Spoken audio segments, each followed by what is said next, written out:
तो है कितनी अकेलिया बताई पगलू पनिया भरने गए हुआ गए पगलू पनिया भरने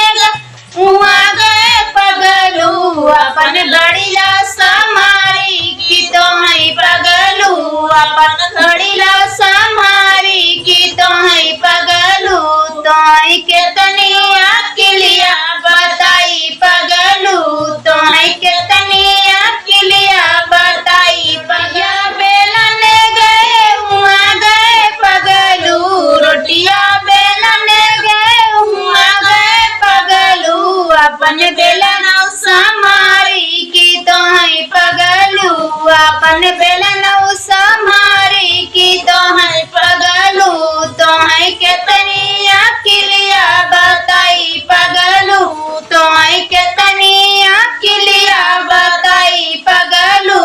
सजिया सुतने गए हुआ गए पगलू सजिया सुतने गए हुआ गए पगलू अपन लड़की को संभारी की तो है पगलू अपन लड़की को संभारी तो है पगलू तो कितना अकेलिया बताई पगलू